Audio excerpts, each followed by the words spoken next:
Hello guys, welcome back to my channel কাকুলির রান্নাঘরে। সবাইকে স্বাগত। আজকে তোমাদের সামনে নিয়ে এসেছি আলুর পরোটা বানাবো। তা কিভাবে আলুর পরোটা বানাতে হয় তা তোমাদের সঙ্গে শেয়ার করব।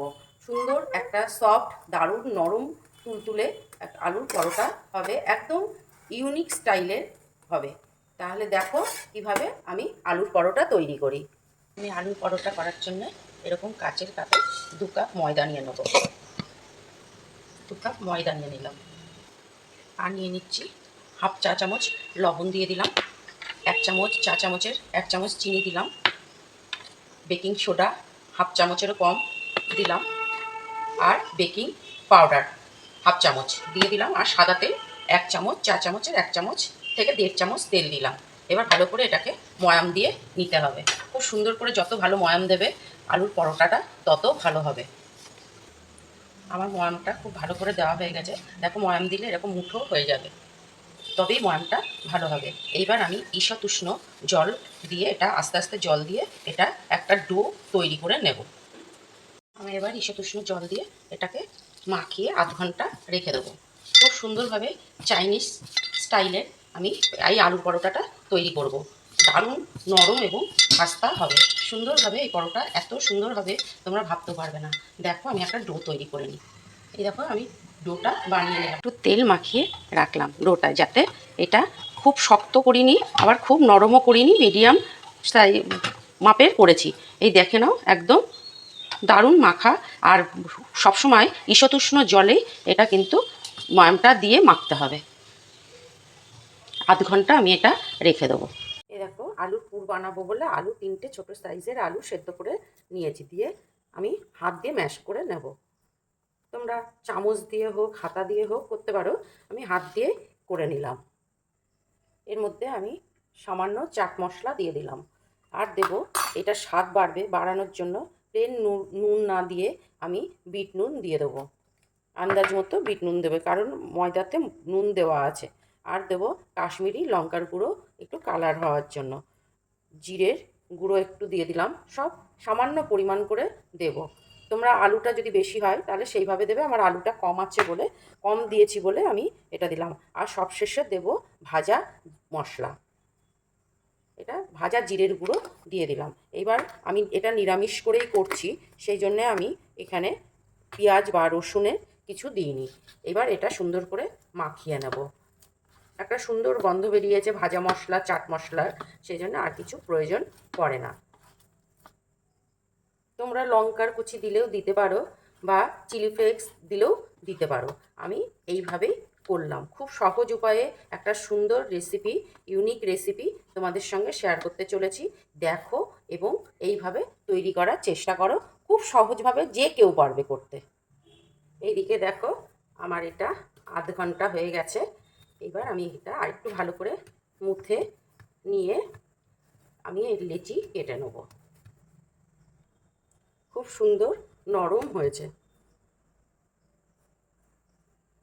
এবার আমি এইভাবে লিচিগুলো কেটে নেব।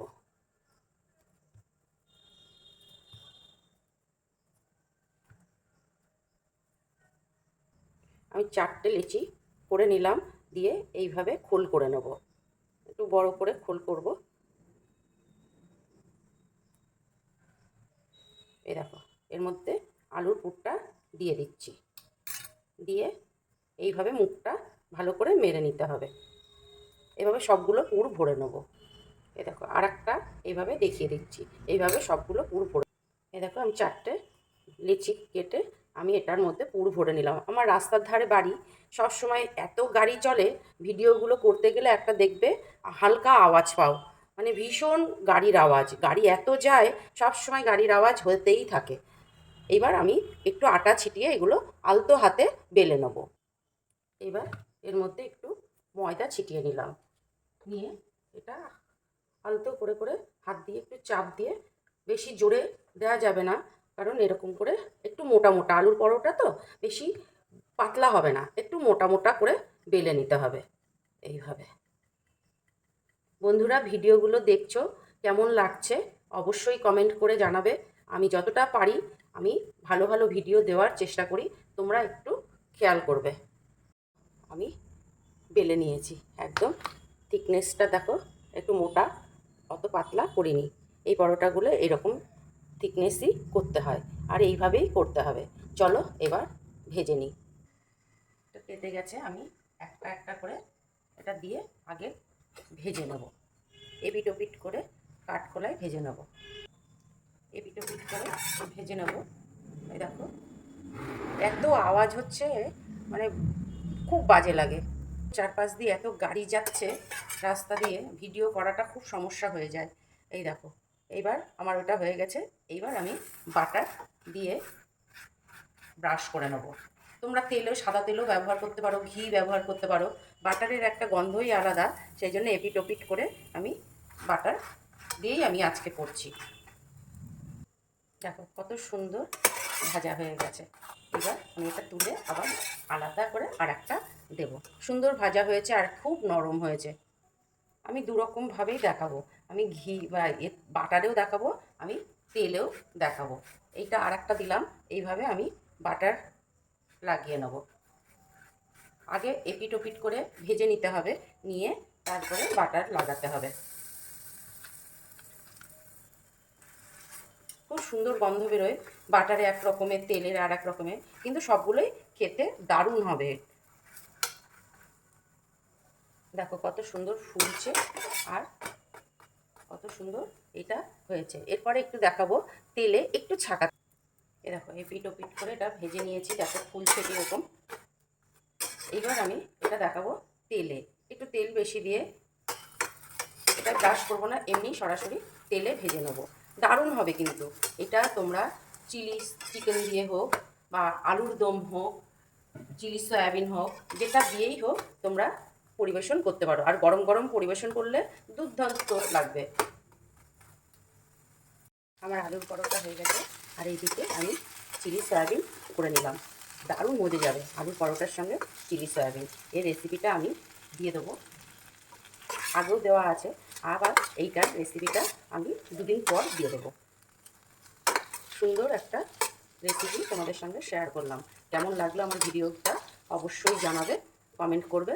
আর যারা নতুন আমার ভিডিওগুলো দেখছো, এখনও সাবস্ক্রাইব করে ওঠা সময় পাওনি ওঠার, তা তোমাদের কাছে রিকোয়েস্ট করছি, অবশ্যই আমার চ্যানেলটা একটু সাবস্ক্রাইব করে দিও, লাইক শেয়ার কমেন্ট করো। তাহলে দেখা হচ্ছে আবার সামনের সময়। তাহলে বন্ধুরা, এই যে তৈরি হয়ে গেছে, দেখো আমি দুভাবেই দেখালাম আলুর পরোটা। একটা বাটারে তৈরি করলাম আর একটা সাদা তেলে তৈরি করেছি। ভীষণ নরম এবং সফট তৈরি হয়েছে, দেখতেই পারলে কিভাবে করেছি। এই গরম গরমটা চিলি সয়াবিনের সঙ্গে দারুণ লাগে। তোমরা কিন্তু চিকেনের সঙ্গেও খেতে পারো বা চিলি সয়াবিনের সঙ্গেও খেতে পারো। আমি চিলি সয়াবিনের রেসিপিটা তোমাদের সঙ্গে শেয়ার করব দুদিন পর। আর এই পরোটা তোমরা সঙ্গে ছিলে, দেখলে আমার কমপ্লিট হয়ে গেছে। তোমরা এইভাবে একবার অন্তত ট্রাই করে দেখো চাইনিজ আলুর পরোটা। তাহলে চলো নেক্সট ভিডিওতে দেখা হবে। সবাই সুস্থ থেকো, ভালো থেকো এবং সবসময় আমার পাশে থেকো। তাহলে আজকের মতো চলি।